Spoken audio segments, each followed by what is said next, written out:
The tragic tale of Medusa in the sun-drenched myths of ancient Greece. Few figures are as universally feared or as deeply misunderstood as Medusa, the Gorgon whose gaze turned flesh to stone. Yet, her story is not one of inherent monstrosity, but of profound injustice and devastating transformation. This is the tragic tale of Medusa, a curse born not of her own malice, but inflicted by the cruel decree of a jealous goddess.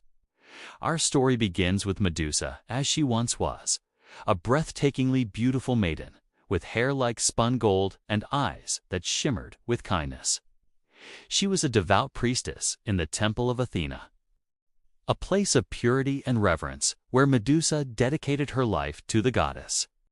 Her beauty, however, drew unwanted attention, particularly from Poseidon, the mighty god of the sea. One fateful day, Poseidon, captivated by Medusa's beauty, brazenly violated her within the sacred confines of Athena's temple. It was an act of brutal desecration.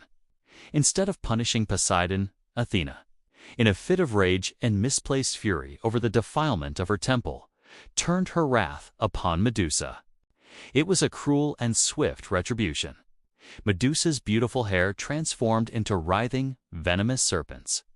Her luminous eyes, once filled with gentle light, became instruments of petrification, capable of turning any living creature to stone with a single glance.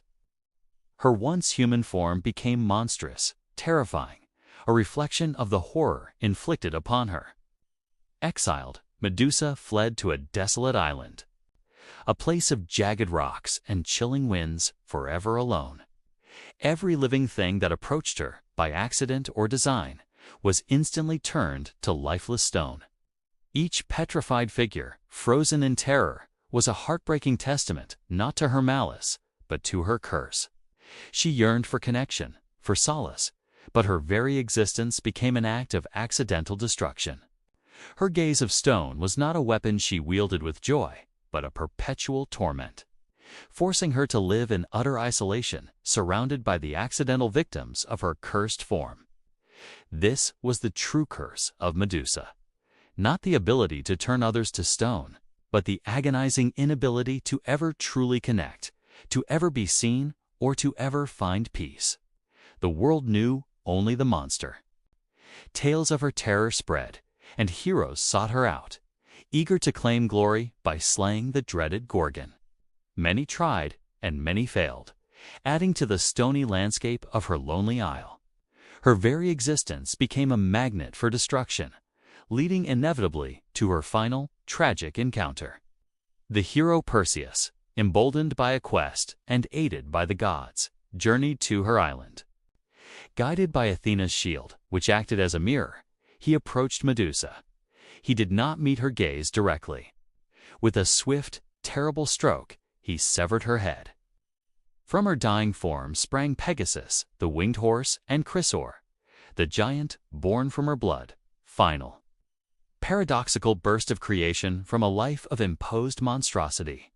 Medusa's long torment was finally over. Perseus carried her head, a terrifying weapon, using its petrifying power to overcome further foes, including the Kraken and his enemies. Ultimately, he gifted it to Athena, who affixed it to her shield. The aegis, a chilling testament to her own wrath and Medusa's enduring suffering. The tragic tale of Medusa endures not just as a cautionary myth of monstrous power, but as a profound narrative of injustice, unwanted transformation, and the devastating price of being a victim of divine cruelty. Her gaze turned others to stone, but it was her heart that was shattered, condemned to an existence of eternal, agonizing solitude, a monument to a beauty tragically marred and a life unjustly taken.